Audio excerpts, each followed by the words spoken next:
I was so tired of being broke. Years of working 40 hours a week just to barely survive. When an online friend told me about an investment that could change everything, I wanted to believe him so badly. Hope felt better than reality. My daughter noticed I was smiling at my phone more than usual. She asked who I was talking to. I said just a friend. I didn't tell her it was someone I'd never met who promised me a better life. He sent me screenshots of his profits, and they looked so real. He called me every night, asking about my day, making me feel seen. I hadn't felt this special in years. The loneliness made me blind.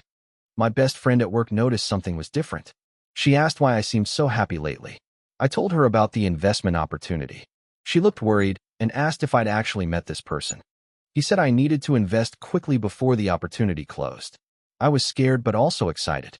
I took money from my small savings account, $3,000 I'd saved over 2 years. My hands were shaking. He let me withdraw $500 as a test. The money actually appeared in my account. I was so relieved. See, I told my friend, it's real. I didn't know they let you in small, so you'd bet big. My daughter found me transferring more money late one night. She asked to see the investment website. I showed her proudly. She pointed out grammar mistakes and a phone number that didn't work. I got defensive. My friend Googled the company and found nothing. She begged me to stop, but I'd already invested $10,000. I couldn't admit I might be wrong. My pride was bigger than my fear. He said I was almost there, just needed a little more to unlock the big returns. I borrowed money from a retirement account I wasn't supposed to touch. The penalties would be huge, but I'd be rich soon. Then one day, he stopped answering my calls. The website was gone. My money was gone. $47,000 disappeared into nothing. I sat on my bathroom floor and couldn't breathe. My daughter found me crying on the floor. She didn't say I told you so. She just held me. That made it worse somehow. Her kindness when I deserved anger broke me completely. Telling my best friend was harder. She'd warned me so many times.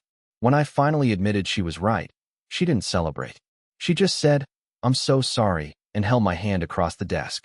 I couldn't look at myself in the mirror. How could I be so stupid? I was the one everyone called smart and careful.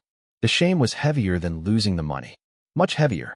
I met Carlos at a fraud survivor support group I was forced to attend. He'd lost everything to a scam 20 years ago. Now he helps people like me. He said my shame was the real enemy, not my mistake. Carlos explained how scammers target loneliness, not stupidity. You weren't dumb, he said. You were human. You wanted connection. They exploited that. For the first time, I felt less alone in my shame. My daughter helped me create a budget to rebuild. She was better at math than me, always had been. Watching her take care of me felt wrong, but also showed me how much she'd grown. I started attending Carlos's financial literacy classes.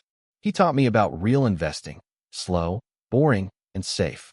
No more get-rich-quick promises. Just steady progress I could actually understand. The first year of rebuilding was brutal. Every dollar felt like an apology to my daughter.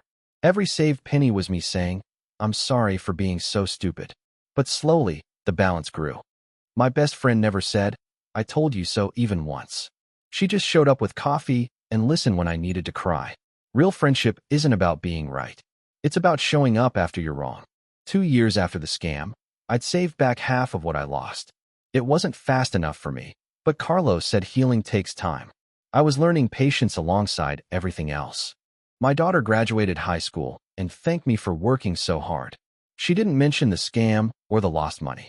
She just saw her mom trying her best. That forgiveness meant everything. I started volunteering at Carlos's fraud prevention workshops. Sharing my story was terrifying at first, but each time I spoke, the shame got smaller. Helping others became my own healing. A woman came up to me after a workshop with tears in her eyes. She said my story saved her from sending money to someone she'd never met. That moment was worth more than every dollar I'd lost. I finally forgave myself 3 years after the scam. It happened suddenly, while I was cooking dinner. I realized I'd done the best I could with what I knew. That was enough. My daughter started college with a small savings account I'd built from nothing. It wasn't much, but it was honest money I'd earned and saved myself. No scams, no shortcuts, just hard work. I still check for warning signs everywhere now. Sometimes I'm too suspicious. Carlos says that's normal, part of healing. Eventually I'll trust again, but carefully this time.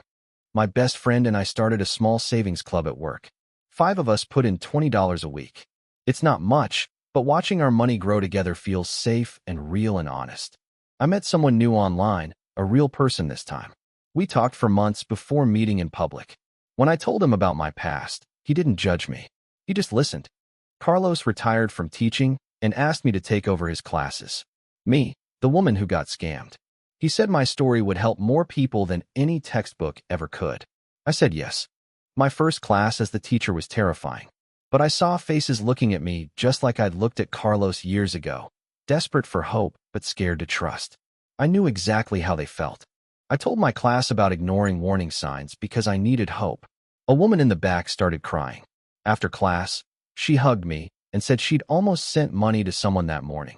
I saved her. 4 years after the scam, I'd saved back every dollar I lost, plus interest. I looked at my bank balance and cried. Not from shame this time, from pride in how far I'd come. My daughter graduated college and got her first real job. She said I was her inspiration. Me, who almost destroyed us both.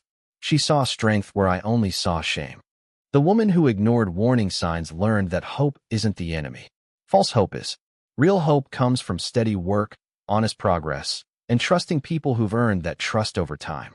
I still talk to Carlos every month. He's not my mentor anymore. He's my friend. We laugh about how far I've come. He says watching me heal was worth more than any investment he ever made. My best friend and I still work together, still get coffee, still talk about everything. She never brings up the scam unless I do. That's what real friendship looks like. Presence without pressure. The woman who needed hope so badly she ignored everything learned that real hope doesn't demand you close your eyes. Real hope lets you see clearly and choose to believe anyway. Now when someone offers me a too-good-to-be-true opportunity, I walk away. Not because I'm scared, but because I finally understand that real financial freedom doesn't come from shortcuts. It comes from showing up every day, doing the work, and trusting the slow path.